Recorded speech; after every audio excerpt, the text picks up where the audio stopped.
देखिए, जो नोटिस दिया गया है वो मुझे 8 अप्रैल के लिए दिया गया है और मैं बिल्कुल मैं रात भी इस बात को कह चुका हूँ अपने मीडिया भाइयों से, जो हमारे थे उन लोगों से मैंने बताया था कि मैं नागरिक हूँ, सांसद हूँ, तो मैं कानून व्यवस्था पर और संविधान पर यकीन रखता हूँ और यकीनन मैं जाऊँगा और पूरी तरह से जो पुलिस के है उसमें सहयोग करूँगा, जो भी पुलिस की विवेचना है उसके अंदर। किस मामले में आपको नोटिस दी गई है? ये तो खैर सभी लोग वाकिफ़ हैं, लेकिन फिर भी मैं बता दूं कि जिस तरह से जो मेरे पर जो मुकदमा मेरे पर गलत मेरा नाम डाला गया था संभल की हिंसा को लेकर के, उसके लिए मुझे नोटिस दिया गया है। उसमें मैं जा कर के बिल्कुल हाजिर हूँगा और जो भी वो मुझसे सहयोग चाहते हैं विवेचना में, मैं पूरी तरह से सहयोग तारीख दी है जय भाई आपने कब जाएंगे आप? मैंने तारीख नहीं दी है, तारीख उन्होंने दी है, 8 अप्रैल की तारीख है। उस 8 अप्रैल की तारीख को मैं हाजिर हूँ। जिया भाई, इससे पहले चूंकि जफर को गिरफ्तार किया जा चुका है जो सदर है, आपको भी ऐसा खदशा लगता है क्या कि आगे इस तरह की कार्रवाई हो सकती है? मुझे कोई ऐसा खदशा नहीं लगता, क्योंकि ऑलरेडी मैं कह चुका हूँ, मैं भले ही आम नागरिक के साथ सांसद भी हूँ, लेकिन मैं जानता हूँ कि इस देश का कानून सबके लिए बराबर है, चाहे कोई एक आम आदमी हो या कोई सांसद हो या प्राइम मिनिस्टर हो।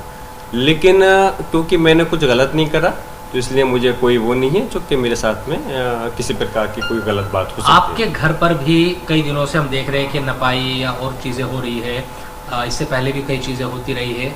ये जो चीज़ें हैं और आपको नोटिस तामील कराना, इन सब चीज़ों को आप कैसे देख रहे हैं? देखिए, जाहिर सी बात है कि जो सूरत हाल इस वक्त है, मैंने अपने लोगों के लिए जो आवाज़ उठाई है और ये चीज़ जो मैंने सीख हासिल की है अपने दादा मोहतरम शफीकुर रहमान बख्श साहब से विरासत में, सिर्फ राजनीति ही मुझे नहीं मिली, उनसे मुझे तरबियत भी मिली है।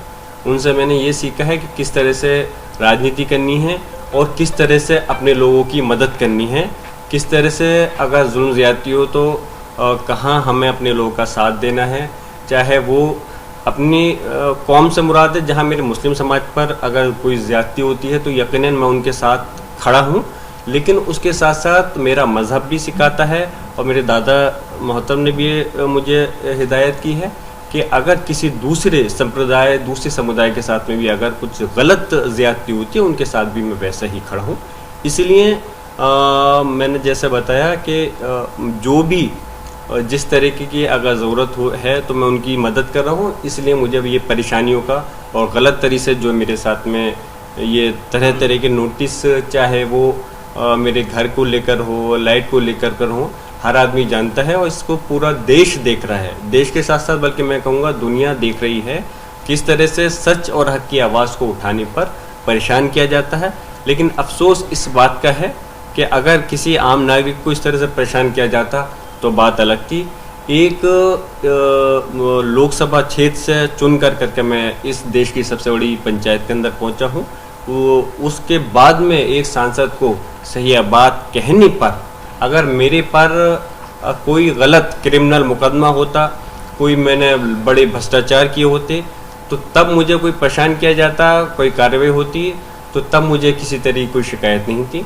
लेकिन अफसोस ये है कि अपने लोगों की आवाज़ उठाने के लिए, उन पर हो रहे जुल्म ज़्यादती के ख़िलाफ़ आवाज़ उठाने के लिए, अपने लोगों को हक और इंसाफ दिलाने के लिए, और जो इस प्रकार की गलत कार्रवाई की जा रही है उसके मैं खिलाफ हूँ। इस चीज़ की मुझे शिकायत है। उत्तर प्रदेश के आदित्यनाथ ने कहा है कि उत्तर प्रदेश में मुसलमान सबसे ज़्यादा सुरक्षित हैं, क्या कहेंगे आप इस पर? बिल्कुल बहुत सुरक्षित हैं उत्तर प्रदेश में मुसलमान, सही कहा है।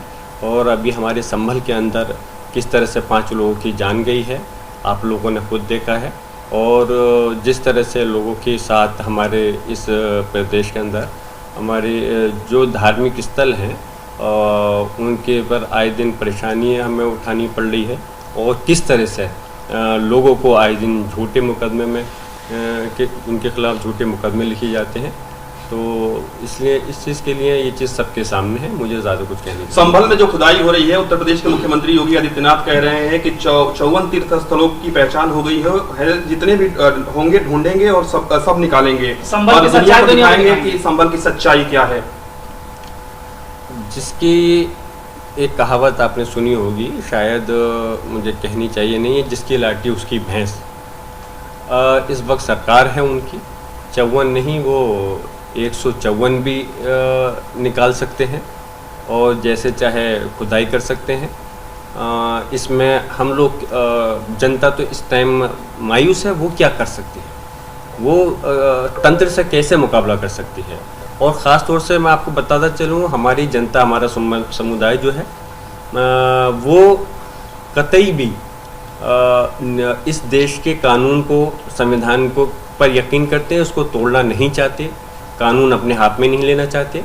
उनको ये पता है अगर हमें पुलिस प्रशासन से और सरकार से अगर न्याय नहीं मिलेगा तो हमको जो इंसाफ है वो कोर्ट से ज़रूर मिलेगा। न्यायपालिका पर हमारा भरोसा है और इतिहास गवाह है कि हमने बड़े से बड़े मुद्दे पर कोई मसला आया है तो हम लोगों ने उस न्यायपालिका का सम्मान किया है। जैसा आप लगातार बता रहे हैं कि जिस तरह आपने लोगों की आवाज़ उठाने पर कार्रवाई हो रही है, ये ट्रैक देखें, आपको नोटिस तामील किया जा रहा है, आपके घर संभल में पूरा फरमाइश वगैरह हो रही है, तो क्या आपको लग रहा है कि आने वाले समय में और मुश्किलें आपके लिए हो सकती हैं, गिरफ्तारी की तलवार भी लटक रही? क्योंकि ऐसा कई यूपी में कई लीडर्स को देखने को मिला है कि समाजवादी पार्टी के कई नेता जो हैं वो जेल में हैं इस वक्त भी, उनको डाला गया, तो क्या ऐसा आपको खतरा है कोई?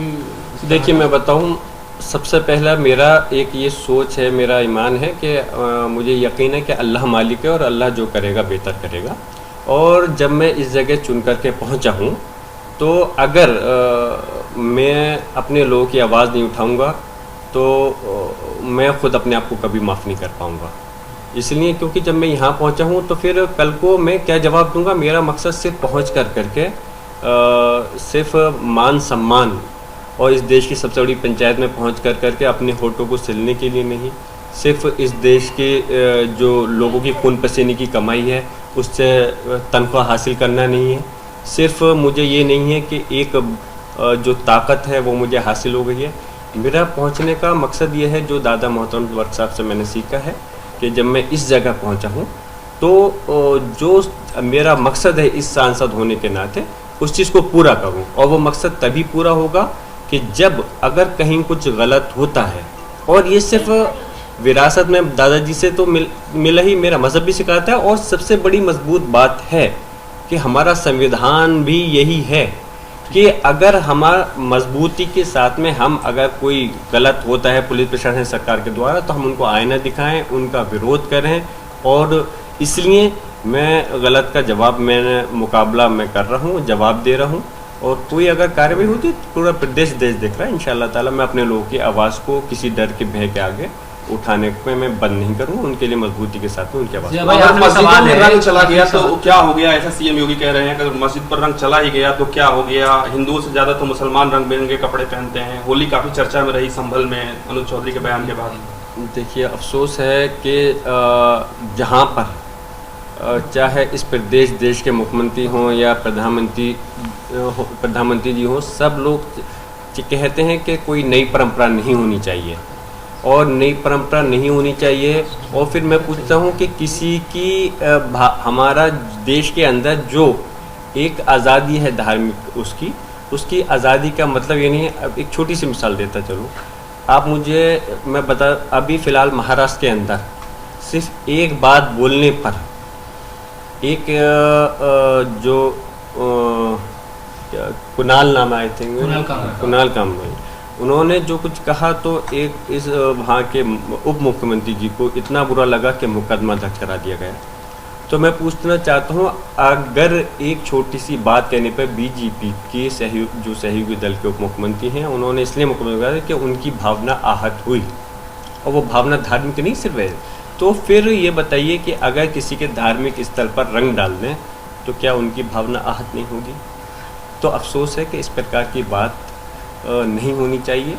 सारे इसमें ये नहीं कहते कि सिर्फ मुस्लिम समुदाय के भावनाओं को आहत नहीं किया जाना चाहिए। मैं ये चाहता हूँ कि मुसलमानों के साथ साथ सभी लोगों की भावनाएं आहत नहीं होनी चाहिए, और मुसलमान भी इस देश का नागरिक है, और इसलिए इस चीज़ का ख्याल रखना चाहिए कि इस देश के अंदर 40 करोड़ से ज़्यादा मुस्लिम समाज के लोग रहते हैं।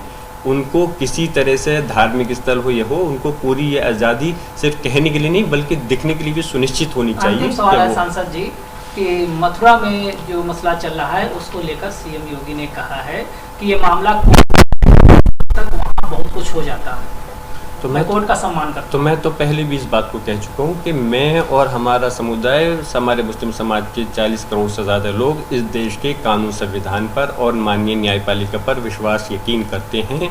और हमें उम्मीद है कि इंशाल्लाह कि जो भी मथुरा से लेकर के कहीं का अब तो हमें कोई मामला होगा तो हमारे मथुरा से का है या कहीं का भी मिसाल के तौर पर मामला होगा तो हमें माननीय न्यायपालिका से इंसाफ ज़रूर मिलेगा। देखिए, जैसे कि आपको जानकारी है, उसमें जो जिया और रहमान हैं, सांसद हैं, उनके विरुद्ध एक अभियोग यहाँ पंजीकृत हुआ है, जो जिसकी विवेचना SIT के द्वारा की जा रही है और निरीक्षक अमरीश कुमार उसकी विवेचना कर रहे हैं। उसमें माननीय उच्च न्यायालय के द्वारा उसमें ये इन्होंने एक अपील वहाँ पे की थी कि विवेचना में सहयोग करेंगे। उसी के क्रम में एक नोटिस इनको दिया गया है और इनको उसमें आके इनसे जो हम लोग पूछताछ करेंगे उसके लिए इनको नोटिस दिया गया है कि आप उसमें आइए, विवेचना में सहयोग कीजिए और जो हमारे विवेचनात्मक बिंदु हैं उस पर जो भी हमें उनसे पूछताछ करनी है वो पूछताछ हम उसमें करेंगे। क्या तारीख दी गई है? उसमें 8 अप्रैल की तारीख रखी है, चूंकि अभी शायद सत्र भी चल रहा है तो उनके द्वारा यह अनुरोध किया गया था कि अभी मैं थोड़ा सा मुझे समय दे दिया जाए, तो उसमें 8 अप्रैल का समय दिया गया है और उसमें नियमानुसार 8 अप्रैल को इनसे जो है नियमानुसार पूछताछ जो है वो की जाएगी। सर, ऐसी क्या वजह बनी जो अभी तक नोटिस देने की वजह बनी है? क्या सहयोग नहीं मिल पा रहा था? क्या आरोप लगे थे सर? नहीं, नोटिस देना वो एक प्रक्रिया है, वो प्रोसीजर है। हम जो भी कार्रवाई कर रहे हैं प्रोसीजर के तहत ही कर रहे हैं और नोटिस जो दिया जाना है वो एक प्रक्रिया है और उस प्रक्रिया के तहत ही हम लोग अपनी कार्रवाई कर रहे हैं। सर, क्या सहयोग नहीं मिल पा रहा जांच के लिए, इसलिए नोटिस दिया गया है? नहीं, ऐसा भी नहीं है। हम सहयोग तो करना ही पड़ेगा। देखिए, विवेचना है और ये जो भी चीजें हैं वो कानून के तहत हो रही हैं, तो और कानून के लिए सब बराबर हैं, कानून में कोई छोटा बड़ा नहीं है। सबको उसमें जो विवेचनात्मक प्रक्रिया है उसके अधीन ही कार्रवाई की जा रही है और वो उनको करना पड़ेगा। क्या सर, जफर को जो गिरफ्तारी हुई थी, क्या उनके लिए भी ऐसा कुछ उन्होंने बोला है जांच में या पूछताछ में जो इसका एक आधार बन सकता है? नहीं, ऐसा वो सब चीजें विवेचना का पार्ट हैं और मैं समझता हूं कि जब तक ये पूछताछ कंप्लीट ना हो तो अभी कोई चीज कहना वो जल्दबाजी होगी। हम लोग पहले अपनी पूछताछ कर लें।